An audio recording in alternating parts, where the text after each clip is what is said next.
TD Cowen is out with a note today on Tesla. We'll give you highlights of that note.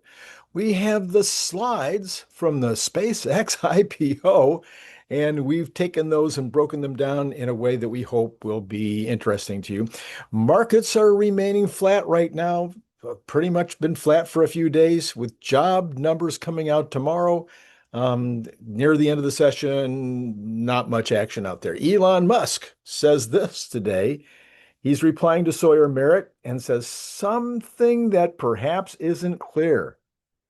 The location that we're looking at in Texas for the big new terafab will be paying the annual amount that increases the amount of taxes that they'll be paying to Grimes County will increase their overall tax base by 25%, will be the largest source of revenue for the county.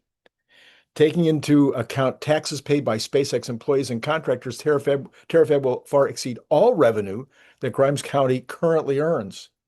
The reason SpaceX asked for this special tax deal, though, which is standard practice for massive capital investments, is because terafab will have a large number of extremely expensive machines for making chips. Property tax on these crazy money machines would put us at a serious competitive disadvantage relative to other chip fabs in the world. There you go. That's why various companies, including SpaceX, make these deals with cities or counties or states in order to bring their business into those locations. It's their competitive reasons. It's not just gimme, gimme, gimme. Bradford Ferguson will be happy to hear this following news. Tech-driven insurance company Lemonade just announced that its autonomous car insurance is now live in Indiana.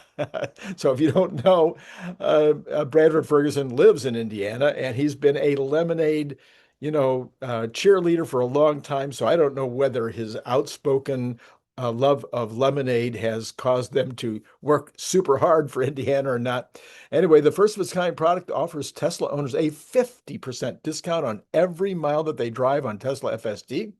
Today, the quote says, "We bringing lemonade autonomous car to Tesla drivers in Indiana." Tesla's safe FSD supervised tech reduces the chance of getting into an accident. Our intelligent pricing models see this data and can pass real savings with high precision to Tesla customers, said Shai Wininger, president and co-founder of Lemonade.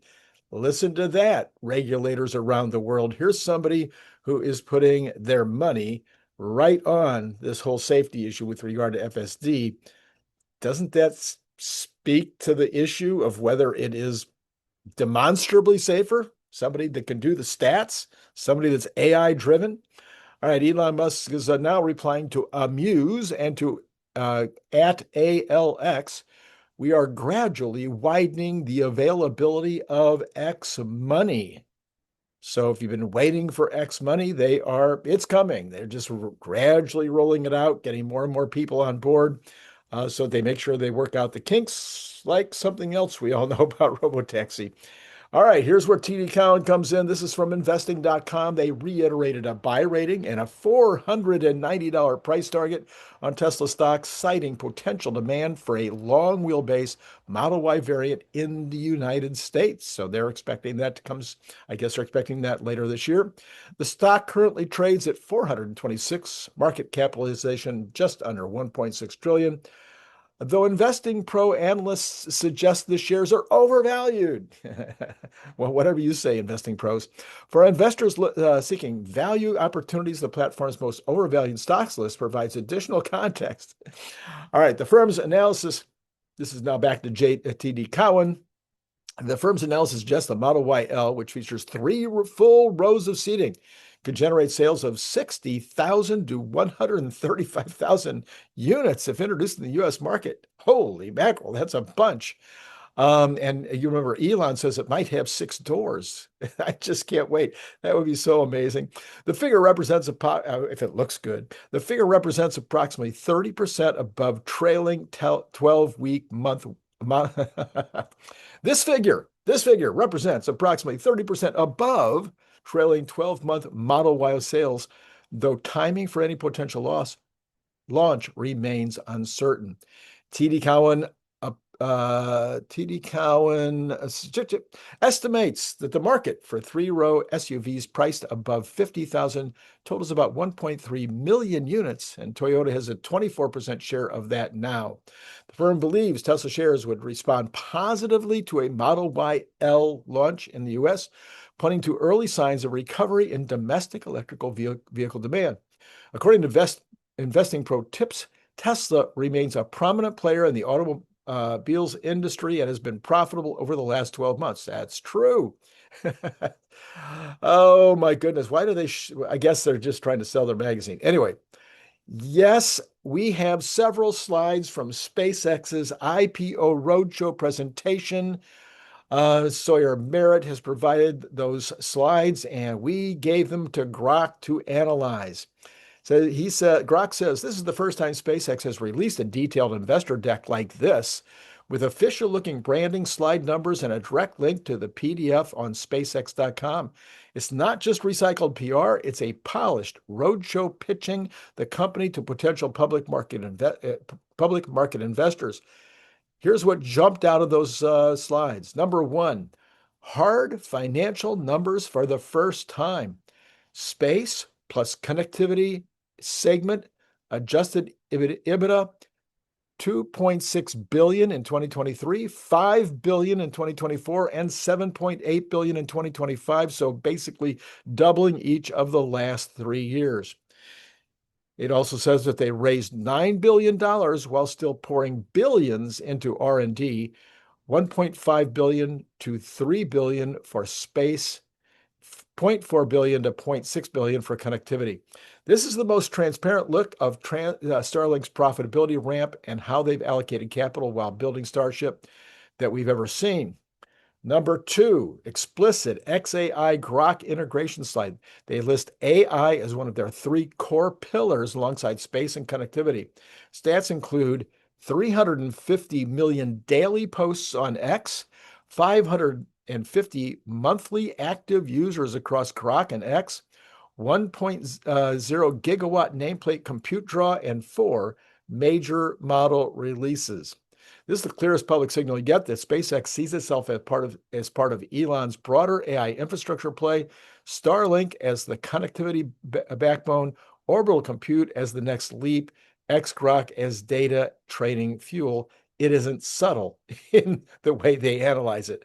Number 3, orbital AI compute as a major new business line. They devote multiple slides to space-based AI clusters as a strategic advantage. Unlimited solar power, radiative cooling, which is cheaper than liquid air, Starlink for low latency data routing back to Earth, and rapid chip refreshes via Starship launches. Like to know more about that. Timeline, AI compute satellite deployment begins in 2028.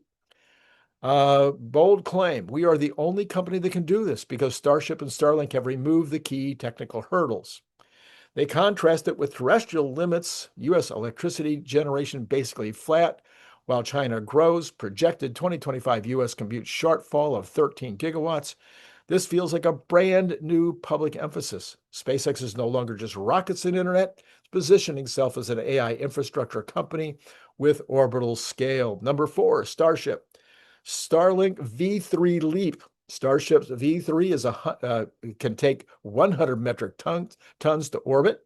Starlink V3 satellites are 1,024 gigabytes per satellite, 60 per Starship launch of those satellites, 61 GBPSs per launch, and more than 20 times today's Falcon 9. This is the first time they've publicly quantified the step function improvements V3 brings and tied it directly to enabling orbital AI compute. The bottom line, the deck is classic Elon-style multi-planetary plus AIX maximism, but it's now packaged for Wall Street with real numbers, timelines, and vertical integration story that spans launches, Starlink, and orbital AI. The orbital compute push and the first ever public EBITDA track record feels like the biggest new disclosure here. The entire presentation also serves as an indirect validation that the IPO, at least for serious IPO planning, is on the table, something SpaceX has avoided for years. A few replies in the thread, however, are skeptical, saying that these are fake documents, not planning an IPO, but the slides are professionally produced. A PDF is hosted on SpaceX's own comment domain, etc. All right, Herbert Ong also says that Goldman Sachs is out today. They believe SpaceX's AI business could grow from 3.2 billion in revenue today. Are you ready? Here we go. 100x, 322 billion by 2040, 2035? No, by 2030. They believe, Goldman Sachs believes that SpaceX can grow 100x in revenue in just 3.5 years. That's a staggering number. The bank projects SpaceX could generate 474 billion in total revenue by 2030, with AI becoming its largest business and ahead of Starlink and rockets combined. Big takeaway, Wall Street may no longer see SpaceX as a rocket company. It increasingly sees SpaceX as an AI infrastructure giant. By the way, this is Randy Kirk, and what am I selling today? The same thing I was selling yesterday. I'm selling subscribe, subscribe, subscribe. I need subscribers. Yeah, sure. We want you to deal with 𝐒𝐮𝐫𝐻𝐿. We don't want you to deal with Nick Gibbs, and we want you to deal with Brian Wang. But today, I'm selling hit subscribe, hit notify, all that jazz. And right now, come on, do it, do it, do it. All right, now we can go on. So what about those advanced figures for seasonally adjusted initial claims? Came in a little bit higher today, 225,000, which is an increase over 13,000 from the revised previous week's totals. The previous week's level was revised down by 3,000 to 212,000. The 4-week moving average is actually down also. The 4-week moving average is an increase, of 6,500. The previous week's average, however, was revised down by 750. The total, here's my number, the number oh, wait a minute. The other thing, total percentage, 1.2, same as it's been for, I don't know, eons. The total number of continued weeks claimed for benefits in all programs for the week ending May 16th was 1,685,000, another decrease of 11,212. As you know, I've been keeping track of this. We are now approaching 600,000 decrease in just the last 6 months. The non-farm business sector labor productivity number increased only 0.3% compared to the 0.6% in the preliminary numbers, according to the Bureau of Labor Statistics. This is an output output increased 1% and hours worked increased 0.7%. But now listen, so all quarterly percent changes in this release are seasonally adjusted. From the same quarter a year ago, non-farm business sector labor productivity increased 2.8% in the first quarter of 2026, reflecting an increase in output of 3.2%, but an increase in hours worked of 0.4%.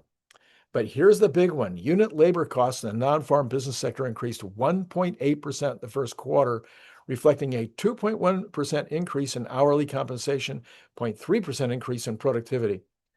So we've got unit labor costs increasing seemingly again at or above the inflation rate that we get from the government. Anyway, all right, let's take a look real quick. Where are we on the market now? So Tesla started in pretty good shape this morning, dropped rapidly at the beginning of the session, is now kind of trending upward at down 1.02%, $419. The Dow Jones started low and has come up, but is now trailing off a little bit. It's at a positive 1.63%. The NASDAQ started way low and is continually moving toward the green, although not quite there yet, down 0.06%. And the S&P, same kind of thing, only they started a little less low and are now actually in the green, 0.39%. But as you can see, pretty much flat overall. The Magnificent Seven are all over the place with Several going up kind of in the same way that those indices are going up, and other ones like Microsoft going in the opposite direction, Tesla going slightly in between those two, Amazon flat. I mean, it's really weird. Although Amazon, even though it's flat, it opened up 1.62 higher and stayed there. So all over the place. Meta way up, flat, and then dropping off in the last hour or so. The VIX, however, is only going in one direction. It's at 15.46, indicating that the folks that do the VIX must believe the Iran conflict is definitely winding down. All right, let's go to the Cathie Woods. They are all in the green this morning, although kind of big jumps and big fallbacks. Kind of that's the trend.